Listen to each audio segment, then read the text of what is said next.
Billionaire tech investor has called on the FBI and the CIA to investigate Google to see whether or not they have been infiltrated by Chinese intelligence. And this may be one of the wackiest stories ever. Now, I say wacky not to imply Peter Thiel is wrong. I think he's a very smart guy. It's just, here's the thing. These kinds of stories, life is so boring, we never hear about fun and exciting stuff. Like, I kid you not, every day it's grains of sand, right? There's never some big moment, some shot heard around the world type incident. The other day we had one. I'm not going to get into that news, kind of, but for the most part, it's like, what, really? Like, are we talking like action movie, like 90s action movie, Chinese spies infiltrating Google? But anyway, I'm not trying to rag on Peter Thiel. I'm just saying, I always try to take these stories with a grain of salt because it's like, Fox News has been wrong in the past, as have many others. And this one, I guess they're just quoting Peter Thiel. So let's not act like it's real. Let's see what Peter Thiel has to say. Now, before we get started, head over to timcast.com/donate if you'd like to support my work. There's a monthly PayPal option, a crypto option, a physical address. But of course, just share this video because I really do rely on word of mouth now that YouTube has kind of deranked my channel and others. But let's read what Peter Thiel has to say. Fox News reports. Billionaire tech investor Peter Thiel on Sunday called for the FBI and CIA to investigate whether Chinese intelligence had infiltrated Google, according to a report. Thiel, who supported Trump in 2016 and Facebook board member, made the comments during a speech at the National Conservatism Conference in Washington. He said the FBI and CIA needed to ask Google 3 questions to determine if the tech giant had been compromised by Chinese intelligence, Axios reported. Number 1. How many foreign intelligence agencies have infiltrated your Manhattan Project for AI? Thiel reportedly asked. Number 2. Does Google's senior management consider itself to have been thoroughly infiltrated by Chinese intelligence? Thiel then slammed Google for its decision to work with the Chinese military while refusing to renew a contract with the U.S. Department of Defense. Number 3. Is it because they consider themselves to be so thoroughly infiltrated that they have engaged in the seemingly treasonous decision to work with the Chinese military and not with the U.S. military, Thiel said. Google has faced criticism over its work on a censored search engine, Project Dragonfly, that would allow it to return to China after leaving in 2010 over human rights concerns. The company dropped the project after members of the company's privacy team raised complaints. Other reports said that Google decided not to renew its contract for Project Maven, a controversial military program that uses AI to improve drone targeting, which expired earlier this year. Google did not immediately respond to Fox News' request for comment. So there's some other stories I want to go through here. We've got looming regulation, and the reason I start with this story with Peter Thiel is because it may be the most extreme and the most worthy of a call for regulation. Now, we can have our culture war bickering about left, right, bias, etc., and I think it's important to highlight the citizens of this country should have a chance to have their voice heard. Think about what's happening right now with the bias against conservatives. Yes, it exists. Don't believe, okay, look, you know what? Don't believe me, is right? Don't believe, Google search it. My God, there are stories going on forever. And it was left-wing media sources that broke the story. We live in some kind of parallel nightmare reality where the media is just pumping out trash all day and night. Man, and you know what? For the most part, it's not like the New York Times, although they're all starting to do this. It's really, really mind-numbing. Here's the point. Google is biased against conservatives. Google also turned down a U.S. contract and picked up a Chinese military contract. Now, I'm not saying they can't do it, but think about this. One of the most powerful corporations in the world, my understanding is they're headquartered in Ireland. We have to take this seriously. National security is a serious issue.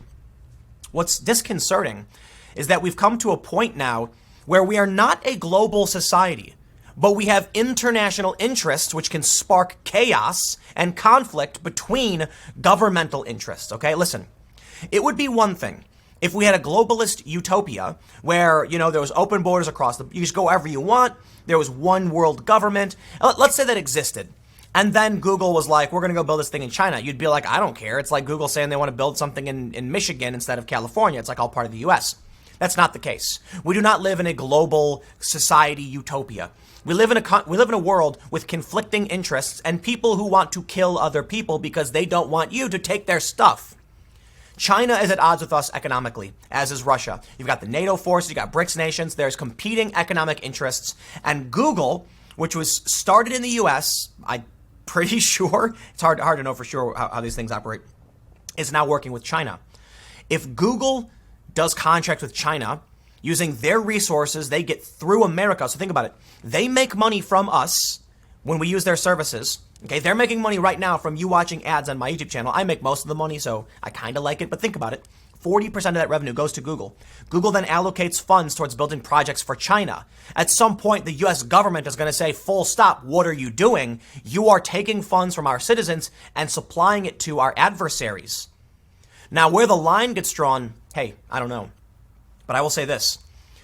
If Google starts working with China in a capacity that is a threat to the US, you will see some dramatic action against Google. And what will Google do?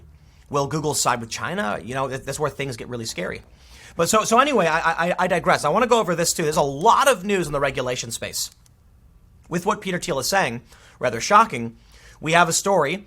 Google, Apple, Amazon, and Facebook face off with Congress this week. The hearings will be on antitrust and Facebook's upcoming Libra cryptocurrency, but they're really about holding Silicon Valley to account. Here's the scary thing. These social media companies, these tech giants, they're authoritarian systems, all right? A business operates from under an authoritarian model. Government doesn't. But think about it this way. When you're on Twitter, do you get to vote for the rules? Of course not. Take it or leave it, they say. Imagine if in the US you had no say in how the government was run. And they said, but hey, if you don't like it, you can leave. Well, you could leave. But that's basically the problem. Imagine then, you're in the US, they've taken over every bit of land, they have authority over literally everything. And they say, if you don't like it, you can leave. But where? The ocean? There's countries everywhere, right? This is the problem with powers, the centralization of power. In the US, we do get a say. It's not perfect. It's a republic. We elect representatives who then, go and pass laws and stuff. On social media, you don't have that. Excuse me. So when it comes to Google, Apple, Amazon, Facebook, they will pass rules that you didn't agree to. They will shut you down, whether you agree or not. And they're taking over the digital space one by one. Facebook, Twitter, YouTube, they dominate public discourse.